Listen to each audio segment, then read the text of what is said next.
അസ്സലാമു അലൈക്കും വറഹ്മത്തുള്ളാഹി തആല വബറകാതുഹു. ഇതൊരു മതവർഗീയത ഉയർത്തുന്നതോ അല്ലെങ്കിൽ ഏതെങ്കിലും മതത്തെ അനുകൂലിച്ചോ പ്രതികൂലിച്ചോ സംസാരിക്കുന്നതായ വീഡിയോ അല്ല, മറിച്ച് മതേതരത്വത്തിൻ്റെ മഹത്വവും അതിൻ്റെ മാധുര്യവും ഓർമ്മപ്പെടുത്തുക എന്നതാണ് ഈ വീഡിയോ കൊണ്ടുള്ള ഉദ്ദേശം.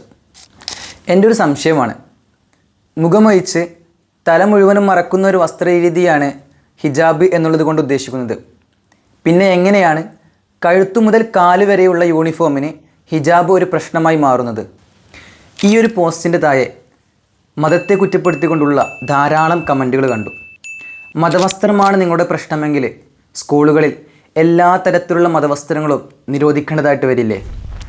അങ്ങനെയാണെങ്കിൽ ശബരിമല സീസണാകുമ്പോൾ മലക്ക് പോകാനുള്ള തയ്യാറെടുപ്പിൻ്റെ ഭാഗമായി മാല ധരിച്ച് കറുത്ത മുണ്ട് ധരിച്ച് ആൺകുട്ടികൾക്ക് സ്കൂളുകളിൽ വരാൻ പറ്റാത്ത അവസ്ഥയായിരിക്കും.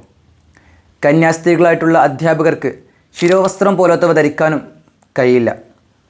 കൊന്തമാല ധരിച്ച് പൊട്ട് തൊട്ട് രക്ഷാകവചം പോലത്തവ ധരിക്കാനും പറ്റാത്ത അവസ്ഥയായിരിക്കും നമ്മുടെ സ്കൂളുകളിൽ ഉണ്ടാവുക.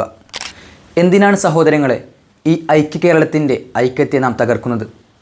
മതസ്വാതന്ത്ര്യം നൽകുന്നതായ നമ്മുടെ ഇന്ത്യ രാജ്യത്തിൻ്റെ ഈ മണ്ണിൽ എന്തിനാണ് നമ്മളായിട്ട് വിഷവിത്തുകൾ വിതക്കുന്നത്? എൻ്റെയൊക്കെ സ്കൂൾ ജീവിതം എന്നത് ശബരിമലയിൽ പോയി വരുന്നവൻ കൊണ്ടുവരുന്നതായ അരവണപ്പായസം കുടിച്ചും ക്രിസ്തുമസിന് കേക്കുകൾ വിതരണം ചെയ്തും ഹജ്ജും ഉംറയും കഴിഞ്ഞു വരുന്നവർ കൊണ്ടുവരുന്നതായ ഈത്തപ്പഴവും മറ്റും കഴിച്ചും തോളോട് തോൾ ചേർന്ന് നടന്നിരുന്ന ആ ഒരു കാലം. തലയിൽ തട്ടമിട്ടവരും നെറ്റിയിൽ ചന്ദനക്കുരി വരച്ചവരും കഴുത്തിൽ കുരിശുമാലയിട്ടവരും ഒന്നിച്ചു പഠിക്കട്ടെ. അവർ വൈവിധ്യങ്ങളെ അംഗീകരിച്ച് തൊട്ടറിഞ്ഞ് പഠിക്കട്ടെ.